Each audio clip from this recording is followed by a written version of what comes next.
Mengapa orang Yahudi tak menerima Nabi Muhammad SAW sebagai Nabi terakhir? Saya telah mendengar pandangan seorang padri Yahudi mengatakan, akhir zaman akan muncul apabila semua keadaan telah aman semua. Orang telah kaya, tidak ada orang miskin. Waktu itu Nabi akhir zaman akan muncul. Apa jawaban Pak Ustaz? Ada buku yang amat sangat baik.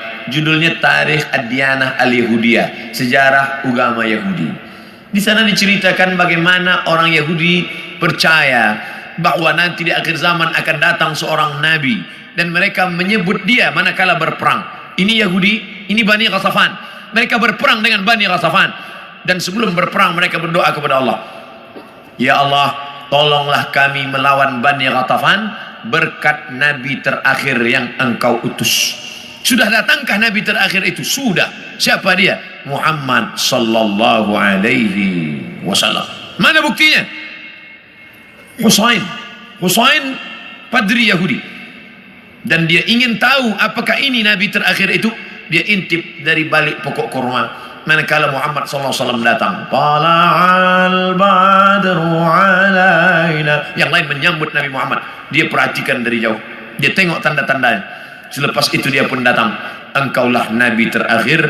Asyhadu an la ilaha illallah wa asyhadu anna Muhammadan Rasulullah. Selepas itu Nabi robah nama dia menjadi Abdullah bin Salam.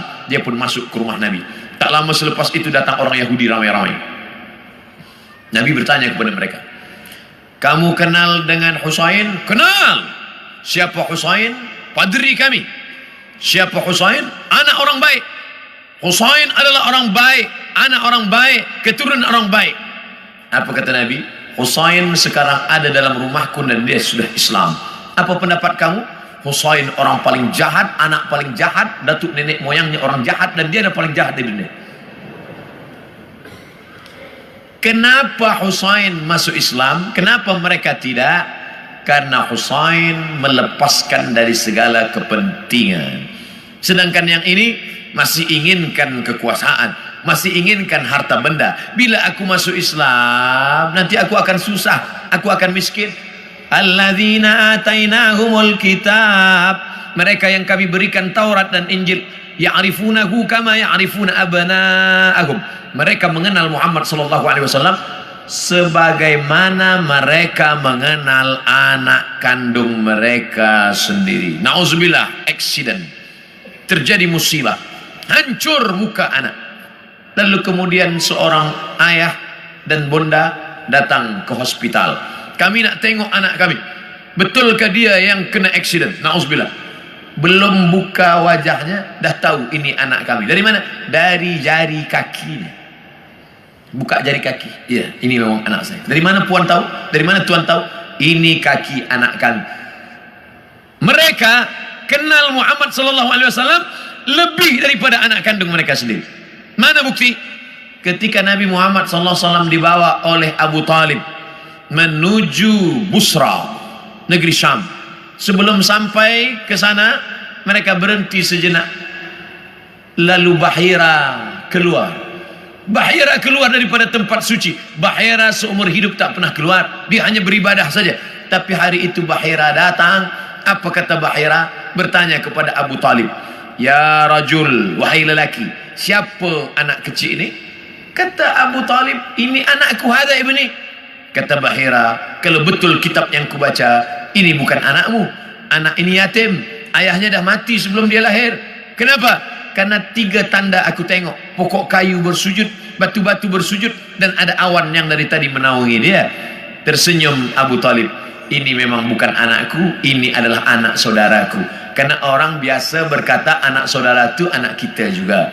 Anak saudara, anak kita. Rumah saudara, rumah kita. Tapi bini dia bukan bini kita.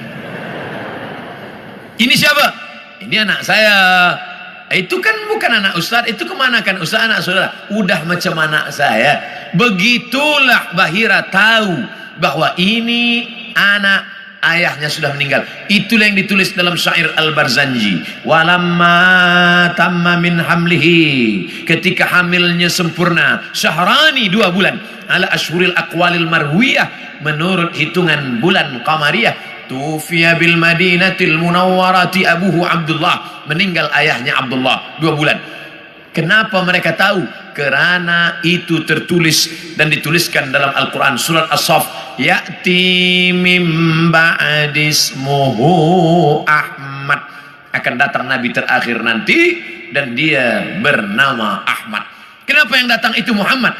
Muhammad masyhur di bumi, Ahmad masyhur di antara malaikat. Ahmad dia, Muhammad dia, Toha dia, Yasin dia, Al-Fatih dia, Al-Khatim dia. Al-Fatihu lima ughliq wal khatimu lima sabaq, nasirul haqqi bil haqq, yahdi ila siratikal mustaqim. Dialah Al-Aqib, dialah Al-Hashir, huwa Ahmad, huwa Muhammad, huwa Toha, huwa Yasin, huwa Khatim, huwa Al-Fatih, huwa Al-Aqib, huwa Al-Hashir, huwa Al-Hami. 99 ini nama-nama, tapi dia juga adalah Muhammad sallallahu alaihi wasallam. Kenapa mereka tak beriman? Karena mereka berkeyakinan yang datang itu keturunan Ibrahim, tapi dari jalan nasab Ishak. Ibrahim punya anak Ishak, Ishak punya anak Yakub. Yakub, nama lain daripada Yakub Israel, maka anak cucu Yakub disebut dengan Bani Israel. Yakub punya anak Yusuf, Yusuf punya saudara lelaki bernama Yahuza. Cucu cicit keturunan Yahuza disebut dengan Yahudi. Mereka ingin nabi terakhir itu keturunan Ishak, Yakub, Yahuza. Sedangkan yang lahir terakhir ini Muhammad SAW, anak Abdullah, anak Abdul Muttalib, anak Hashim, anak Abdi Manaf, anak Qusay. Qusay lah yang membina Darun Nadwah di kota Makkah Al-Mukarramah. Cucu cicit keturunan daripada Adnan, Adnan keturunan daripada Ismail, Ismail anak daripada Ibrahim alaihissalam. Falamma ja'ahum ma arafu, ketika mereka didatangi, ketika datang orang yang mereka kenal itu, kafaru bih, mereka pun kafir dan ingkar. Padahal beza mereka hanya 2 simpang saja, satu simpang Ishak, satu simpang Ismail. Mereka tak percaya. Bagaimana dengan kita orang Melayu? Andailah orang Melayu tak nak beriman kecuali dengan Nabi Melayu. Aku tak nak Nabi seorang Arab, ingin Nabi yang Melayu, pakai baju Melayu, pakai songket Melayu. Aku Abdul Somad, saya Abdul Somad, tak pernah mempermasalahkan apakah dia datang dari Arab, apakah dia dari Quraisy.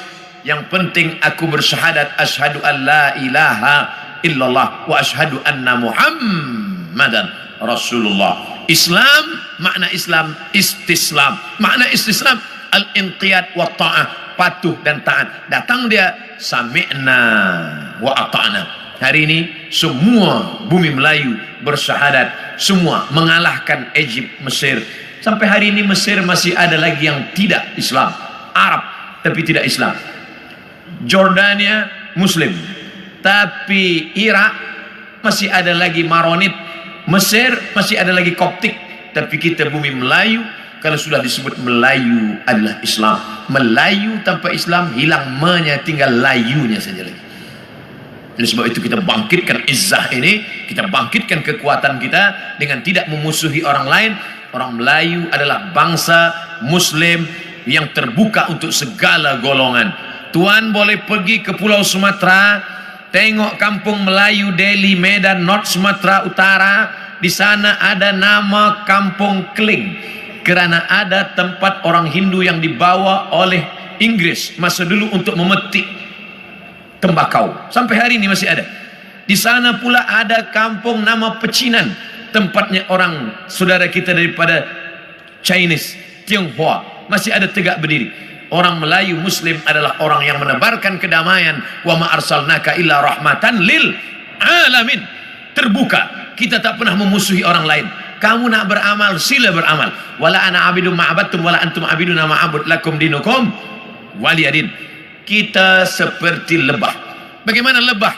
Lebah itu tak pernah makan yang tak baik. Yang dimakan lebah itu hanya manis dari bunga-bunga. Sampai hari ini belum ada lebah guna dadah. 2, yang keluar daripada lebah pula elok-elok saja, yaitu madu lebah.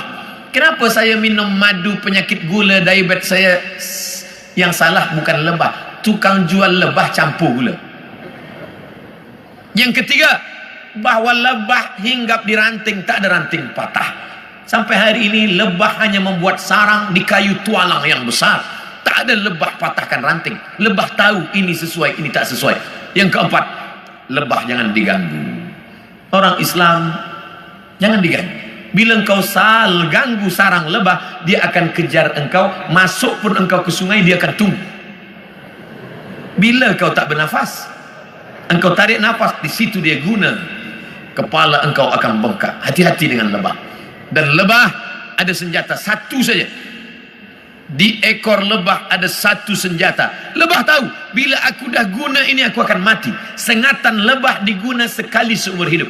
Dan kalau dia sudah pakai, orang akan kena, dia pun akan mati. Bagi lebah, lebih baik berputih tulang daripada berputih mata. Ini tak betul juga, sebab lebah tak bertulang. Bagi lebah, lebih baik mati, tapi mati syahid. Iskariman au mut syahidan.